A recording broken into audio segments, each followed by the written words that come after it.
Brown needs to get help. Why are the interviewers not addressing the issue? You see this man wasting away, wasting his potential. But if this man dies, everyone on Instagram is going to be putting rest. When asked what was going on, she said the drugs, the pound of coke on the table. Where in the video, Chris is acting extremely fidgety. He was making awkward lateral movements with his head, avoiding eye contact with LeBron, stumbling around, and he just looked completely off. And this really just needs to be addressed because the risk of him continuing this risky behavior is like playing Russian roulette. He never knows when something's safe or when it's...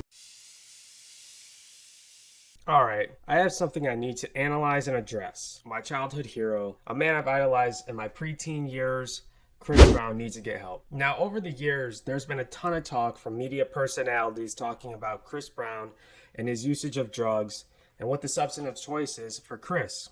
And for the most part, everyone comes to the same conclusion, that he's abusing cocaine and maybe mixed in there with some pills. Now, a few years ago, when Chris missed his interview with The Breakfast Club, Charlamagne the God was really the first person to vocalize his belief that Chris has a substance abuse issue. He was really vocal about it, saying, why are these interviewers not questioning Chris about drugs? It's clear that he's on drugs. It's clear that he has a drug problem. And then he took his frustration towards the interviewers and he said he's doing all these interviews. Why are the interviewers not addressing the issue? You see this man wasting away, wasting his potential. But if this man dies, everyone on Instagram is going to be putting rest in peace. And then to add some validity to that conclusion, Inez X was on the No Jumper podcast last year when she described her experience at Chris Brown's house. She talked about a bunch of twisted shit that was going on at the house, but she made it a point to mention the drugs. She said she doesn't fuck with that, and that's why she had to leave. When asked what was going on, she said the drugs, the pound of coke on the table. And she really emphasized the fact that there was a pound or multiple pounds of cocaine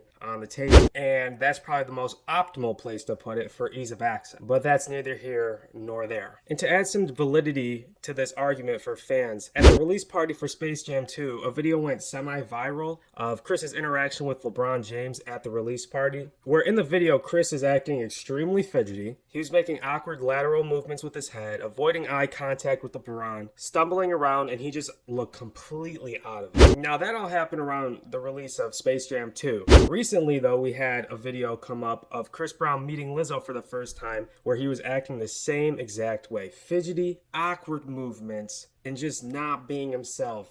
It's just hard to watch these videos. Now, I'm not going to be the one to sit here and say he is or isn't using cocaine, pills, whatever. But if he is, the people around him need to be held accountable for enabling this abuse. Because as we know, as a nation in general, there's just a crisis going on with street drugs where fentanyl is being laced in it and people are dying left and right from it. And this really just needs to be addressed because the risk of him continuing this risky behavior is like playing Russian roulette. He never knows when something's safe or when it's not. And like Charlamagne said, everyone sees the behavior and no one wants to address it. And if God forbid anything happens to him, those same exact people are going to be posting RIP first on Instagram, knowing damn well that they could have stopped the situation and it could have been avoided. But that's going to do it for me. It's a very sad topic at hand. I don't want to see another legend, another person I idolized growing up fall to some bullshit. But to lighten the mood, if anyone is here, please like, please comment, let me know what you think so we can get this algorithm pushing in my favor. And as always, have a great day.